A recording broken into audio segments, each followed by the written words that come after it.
اعوذ باللہ من الشیطان الرجیم بسم اللہ الرحمن الرحیم الحمد للہ رب العالمین والصلاة والسلام علی اشرف الانبیاء والمرسلین وآلہ الطیبین الطاہرین۔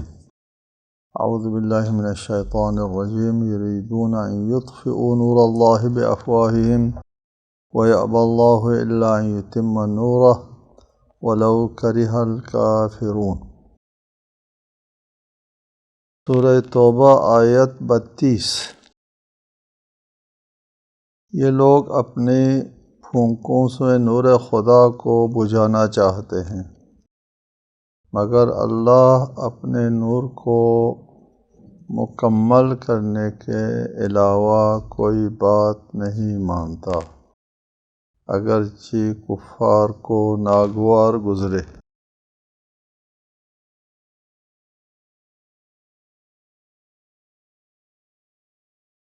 پہلے یہ حکم آیا کہ اہل کتاب کے ساتھ جنگ کرو، کہ وہ سازشوں سے اسلام کے خلاف طاقت استعمال کرنے سے باز آ جائیں اور جزیہ دیں اور اسلامی ریاست میں اسلامی قانون کے تحت زندگی گزاریں۔ اس کے بعد فرمایا کہ وہ یہ یہود اور نصارہ بندگی کے حدود سے خارج بھی ہیں، کیونکہ یہ عزیر کو اور مسیح کو خدا مانتے ہیں۔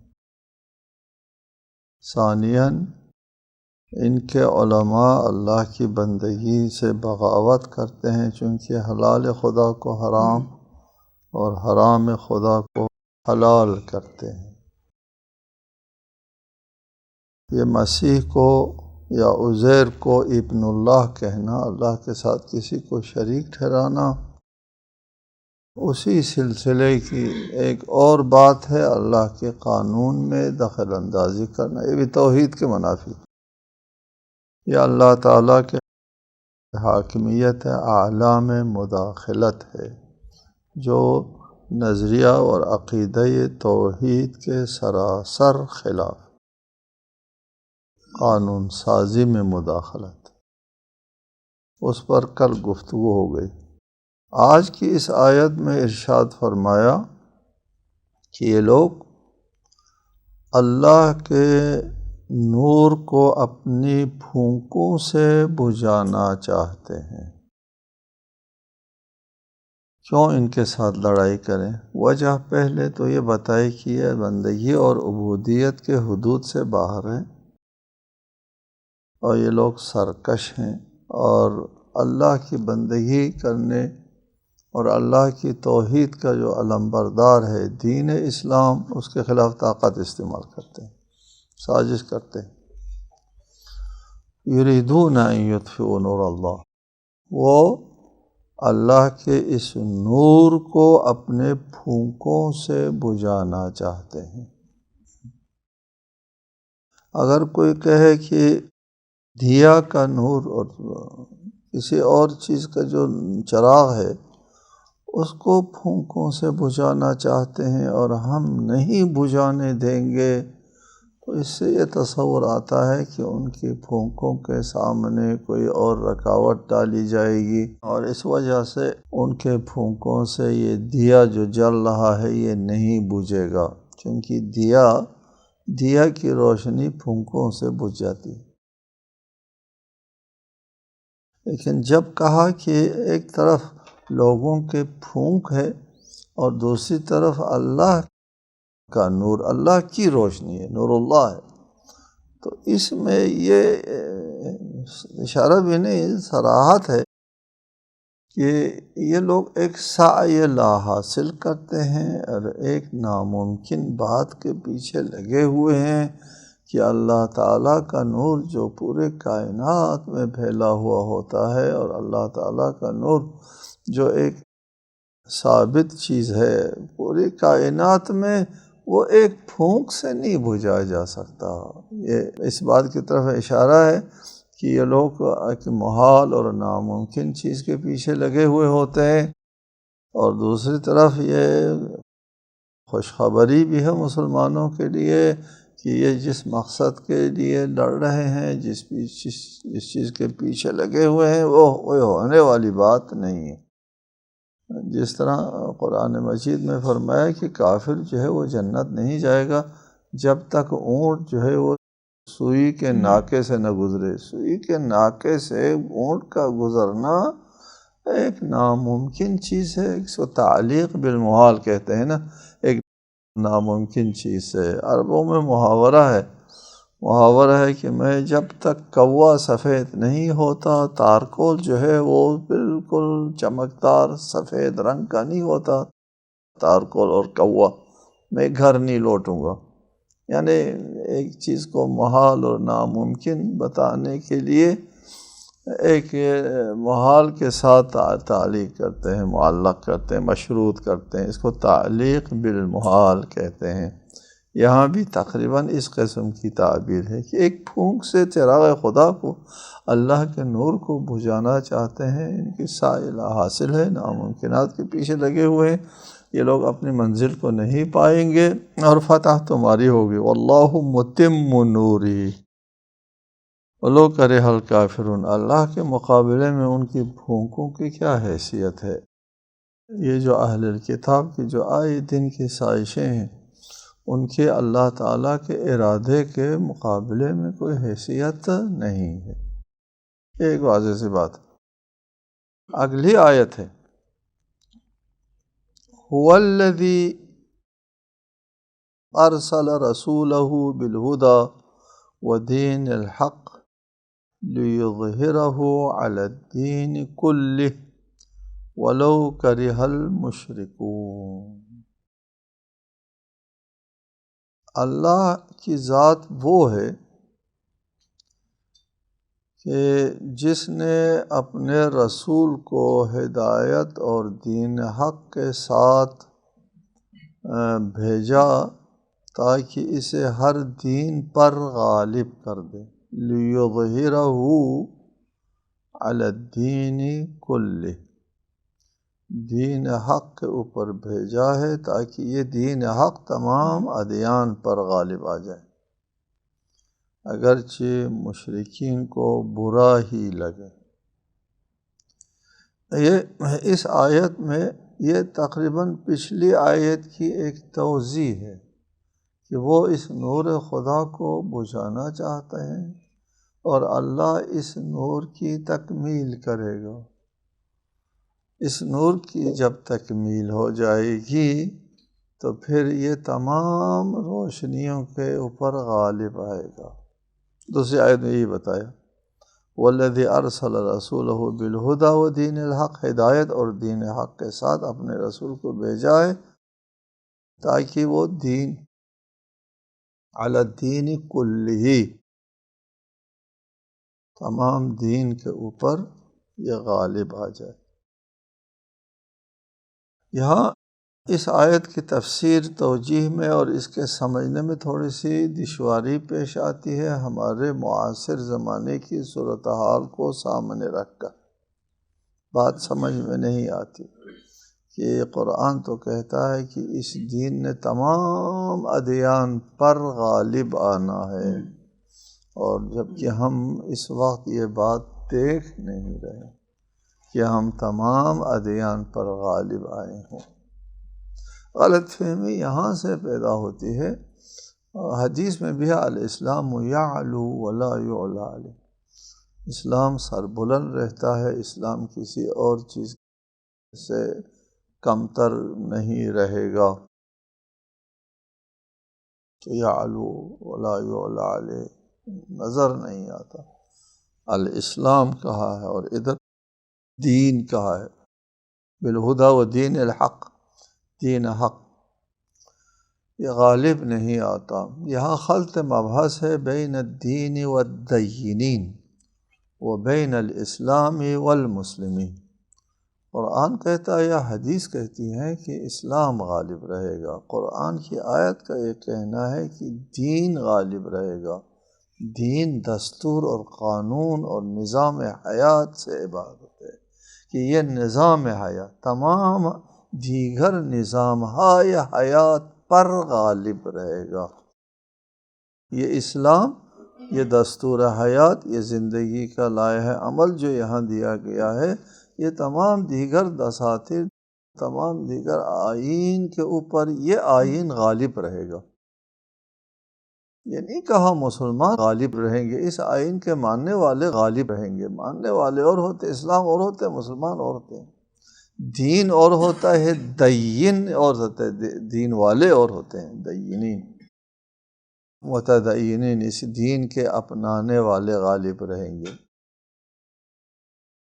کہا ہے تیسرے وَأَنْتُمُ الْأَعْلَوْنَ إِن كُنتُم مُؤْمِنِينَ کہا ہے، انتم الاولون بھی کہا ہے، ان کنتم مومنین کے ساتھ وہ بھی اسی دستور اور نظام حیات کے ساتھ مربوط کیا ہے، ادھر کسی کے ساتھ مربوط نہیں کیا۔ یہ خود نظام اور خود دستور کی بات ہوتی ہے، اور جب دستور کے ماننے والوں کی بات ہوتی ہے تو پھر اس دستور کی طرف مشروط کر دیتے، ان کنتم مومنین غالب رہے گا، ہر وقت نہیں۔ لہٰذا اس آیت کے روح سے دین اسلام کے ظہور پذیر ہونے کے بعد سے اب تک اور اب سے قیامت تک کوئی ایسا دستور، کوئی ایسا نظام اور کوئی ایسا آئین حیات، دستور زندگی نہیں ہے جس کے سامنے اسلام مغلوب ہو جائے اور اسلام کے آئین اور دستور میں سقم آ جائے اور کسی اور دین سے، کسی اور دستور سے، کسی اور آئین سے مدد لینا پڑے۔ ایسا کوئی موقع نہ آیا، نہ آئے گا۔ غالب ہے یہ دین، دین اپنے دین کے حوالے سے غالب ہے۔ اور جیسے جیسے زمانے میں روشنی آ جائے گی، تنگ نظریاں ختم ہو جائیں گی، اس دین اسلام کا یعنی دستور، اس دستور اور اس نظام حیات کا، تمام نظام حیات پر غالب آنا واضح سے واضح تر رہے گا، اور کبھی بھی اسلام کا نظام دستور حیات مغلوب نہیں ہوگا۔ مغلوب کا مطلب کیا ہے؟ مغلوب کا مطلب یہ ہے کہ اس میں سقم ہے، اس میں خامیاں ہیں، اور یہ قابل عمل نہیں ہے اس زمانے کے لوگوں کے لیے، اور قانون کا سہارا لینا پڑتا ہے۔ ایسا نہیں ہے۔ ایک ہمارے عالم دین سے فرانس کے سفیر نے آ کر کے کہا تھا کہ آپ لوگ کیوں اسلام کہتے ہیں؟ ہم بھی تو مسیحی ہے، دین رکھتے ہیں اور اپنے دین کو مانتے ہیں، ہم نہیں کہتے ہم مسیحی نظام نافذ کریں گے، مسیحی حکومت نافذ کریں گے، نہیں کہتے۔ آپ لوگ اسلامی حکومت، اسلامی نظام کیوں کہتے ہیں؟ تو ہمارے مجتہد نے جواب دیا کہ آپ جو نہیں کہتے صحیح کرتے ہیں، کیونکہ آپ کے پاس کوئی نظام اور کوئی دستور نہیں ہے کہ جس کا آپ مطالبہ کریں اور جس کے لیے آپ سوچیں۔ کوئی دستور اور نظام حیات، نظام زندگی نہیں ہے۔ ہمارے ہاں مدینے میں جو معاشرہ ہوتا تھا، 5-6 ہزار کا معاشرہ تھا، گلیاں تھیں اور اونٹ چلتے تھے اور گھوڑے اور پیدل لوگ چلتے تھے۔ ٹریفک کا کوئی سسٹم، نظام اس زمانے میں نہیں تھا۔ اس مدینے کے رسول نے ہم کو ٹریفک کے سلسلے میں ایسے قوانین دیے ہیں، جامع قوانین، کہ آپ کی اس دنیا کی ترقی یافتہ ٹریفک کے تمام قوانین ہم اپنے اسلامی مصادر سے آپ کو دے سکتے ہیں۔ ہم کو حق پہنچتا ہے اسلامی نظام قائم کرنے کا، مطالبے کا۔ ہمارے پاس نظام ہے، ہمارے پاس دستور ہے، ہمارے پاس ایک جامع نظام حیات موجود ہے، ہم کو حق پہنچتا ہے۔ آپ کو حق نہیں پہنچتا، آپ کے یہاں ہے ہی نہیں۔ لہٰذا اسلامی نظام میں کوئی ایسا سقم، کوئی ایسی کوتاہی یا کوئی ایسا نقص نہیں ہے کہ وہ کسی اور نظام کے تحت مغلوب ہو جائے، غالب رہے گا۔ لِيُظْهِرَهُ عَلَى الدِّينِ كُلِّهِ، تمام ادیان پر غالب ہے اسلام، دین اسلام، دین نظام، دین قانون کے اعتبار سے غالب ہے۔ دوسرا جو سوال آتا ہے اسی کے ساتھ ساتھ، ٹھیک ہم نے مانا کہ دین کے حساب سے اسلام غالب ہے، لیکن قانون کے حوالے سے بھی غالب نظر نہیں آتا۔ دنیا کے لوگ آپ کے قانون کو نہیں مانتے، اور یہ قانون اپنی جگہ جامعیت کے حوالے سے مغلوب نہیں ہے، مغلوب نہیں ہے، لیکن غالب بھی تو نہیں ہے دوسروں پر۔ اس کا جواب یہ ہے کہ دین کا غالب آنا قانونی اعتبار سے آتا ہے کہ وہ قانوناً غالب ہے۔ یہ آپ جو غالب نہیں کہتے ہیں تلوار اور لاٹھی کے ذریعے غالب نہیں کہتے ہیں جی، کسی قانون کا غلبہ اپنے حساب سے غلبہ ہوتا ہے، وہ تلوار کے ذریعے، طاقت کے ذریعے اور قوت کے ذریعے غلبہ جو ہے وہ ابھی اس کے لیے کہ روشنی چاہیے انسانوں کے اندر۔ جب انسانوں کو بیدار ہونے کا موقع ملے گا اور انسان مادیت کی اس تاریکی میں مزید ڈوب جائے گا، اور اس وقت کسی شخص کو، کسی ہستی کو، کسی ذات کو یہ انسانیت پکارے گی، آؤ ہم کو نجات دلا دو، اور وہ نجات دہندہ آئے گا ہمارے حدیث کے مطابق ظہور امام عصر، امام زمان عجل اللہ تعالیٰ فرجہ۔ اس وقت یہ دین اپنے نفوذ میں بھی، نافذ ہونے میں بھی وہ تکمیل کو پہنچے گی۔ یہاں جب ہم نے کہا کہ دین جو ہے وہ دین کے اعتبار سے، دستور حیات کے اعتبار سے، قانون کے اعتبار سے غالب ہے، اصولاً غالب ہے، عملاً نافذ ہونے میں غالب نہیں ہے، غلبہ کہ یہ پہلو ہمارے احادیث کے مطابق ظہور مہدی کے بعد ہو جاتا ہے، اور پھر اس کے بعد تا قیام قیامت یہ دین عملاً اور نافذ ہونے کے حوالے سے بھی، نفوذ کے حوالے سے بھی غالب رہے گا۔ جبکہ ہمارے مکتب کے علاوہ دیگر مکاتب کے مفسرین کو بہت دقت پیش آتی ہے لِیُظْہِرَہُ عَلَى الدِّینِ کُلِّہ میں، جو نفاذ کا جو سلسلہ آتا ہے، خلط مبحث ہوتا ہے، پھر اس کے بعد جواب دینے میں دشواری آتی ہے۔ وہ کہتے ہیں کہ لِیُظْہِرَہُ عَلَى الدِّینِ کُلِّہ وَلَوْ کَرِہَ الْمُشْرِکُونَ، یہاں چونکہ مشرکین سے بات ہو رہی ہے، وہ صرف جزیرہ عرب کی بات تھی۔ جزیرہ عرب میں یہ جتنے بھی ادیان تھے سب کے اوپر یہ دین غالب آئے گا۔ جزیرہ عرب میں غالب آ گئے، وہاں نہ کوئی مشرک ہے، نہ یہود ہے، نہ نصارہ ہے، کوئی ایک بھی نہیں ہے، صرف دین اسلام کا غلبہ ہو گیا ہے۔ صرف جزیرہ عرب کے ساتھ اس کو مختص کرتے ہیں، یہ بات درست نہیں ہے۔ یہ دین صرف جزیرہ عرب میں نہیں ہے، ساری دنیا، روئے زمین، پورے انسانیت سے مربوط ہے، اور قرآن کا پیغام صرف جزیرہ عرب کے ساتھ مختص اور محدود نہیں ہے، پورے دنیا کے لیے ہے، عالمین کے لیے ہے۔ اگلی آیت